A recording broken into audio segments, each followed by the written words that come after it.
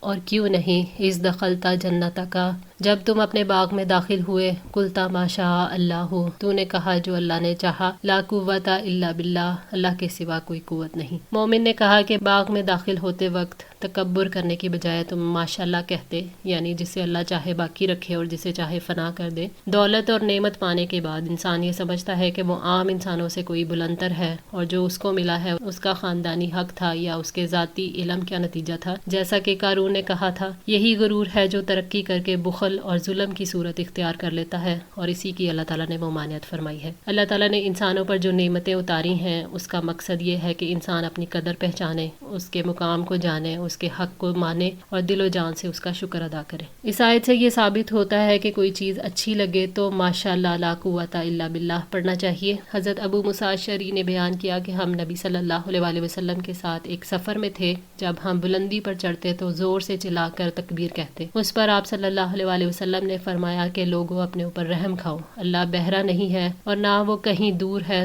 تم ایک سننے اور ایک بہت واقف کار اور قریب رہنے والی ذات کو بلاتے ہو۔ پھر نبی صلی اللہ علیہ وآلہ وسلم میرے پاس آئے، میں اس وقت دل میں لا حول ولا قوت الا باللہ کہہ رہا تھا، تو آپ نے مجھ سے فرمایا عبداللہ بن قیس، لا حول ولا قوت الا باللہ کہا کرو، یہ جنت کے خزانوں میں سے ایک خزانہ ہے۔ یا آپ نے فرمایا کہ کیا میں تمہیں یہ نہ بتا دوں؟ صحیح بخاری 7386۔ ان تارانی، اگر تو دیکھتا ہے مجھے، انا اکلا من کا، کہ میں کمتر ہوں تجھ سے، مالم و ولدا، مال اور اولاد میں۔ مومن نے اپنے کافر ساتھی سے کہا کہ تم مال اور اولاد پر فخر کرتے ہو اور سمجھتے ہو کہ میں مال اور اولاد کے لحاظ سے تم سے کمتر ہوں، مگر جو اللہ کے پاس ہے وہ بہتر بھی ہے اور باقی رہنے والا بھی، اور جو امید اللہ تعالیٰ کی نوازش اور احسان سے رکھی جا سکتی ہے وہ اس دنیا سے بہتر ہے، جس کو حاصل کرنے کے لیے لوگ ایک دوسرے سے سبقت لے جانے کی کوشش کرتے ہیں۔ فَأَسَى رَبِّي، تو امید ہے کہ میرا رب، ان یؤتیانی، کہ وہ دے دے مجھے، خیرم من جنتی کا، بہتر تیرے باغ سے، وَيُرْسِلَ عَلَيْهَا، اور وہ بھیجے اس پر، حسبانا من السماء، کوئی عذاب آسمان سے، فَتُصْبِحَ، تو وہ ہو جائے، سعیداً زَلَقَا، صاف میدان، یعنی اس باغ نے تمہیں دھوکے میں رکھا ہوا ہے اور تم نے سرکشی کا رویہ اختیار کیا۔ امید ہے کہ میرا رب مجھے اسے بہتر عطا کرے گا، یعنی تیرے باغ سے بہتر باغ عطا کر دے۔ تم جس باغ کے متعلق یقین رکھتے ہو کہ وہ کبھی خراب نہیں ہوگا، تو ہو سکتا ہے کہ اللہ تعالیٰ اس پر کوئی آفت بھیج دے، اتنی بارش ہو کہ سارا باغ برباد ہو جائے اور اس کی جگہ زمین خالی پڑی رہ جائے۔ مومن نے اپنے ساتھی کو باغ پر آسمان سے آنے والی آفت سے اس لیے ڈرایا کہ انسان کی زندگی میں حادثات پیش آتے رہتے ہیں اور کوئی چیز ایسی نہیں جس پر انسان کا ذاتی قبضہ ہو، اس لیے اس نے توجہ دلائی کہ یہ سب کچھ جسے تم اپنا سمجھتے ہو وہ تمہارا ہے ہی نہیں۔ آج کے لیے اتنا ہی۔ دعا ہے اللہ تعالیٰ ہماری اس کوشش کو قبول فرمائے، ہماری غلطیوں کوتاہیوں کو معاف فرما کر ہماری اصلاح فرمائے۔ جزاکم اللہ خیر، والسلام علیکم ورحمۃ اللہ وبرکاتہ۔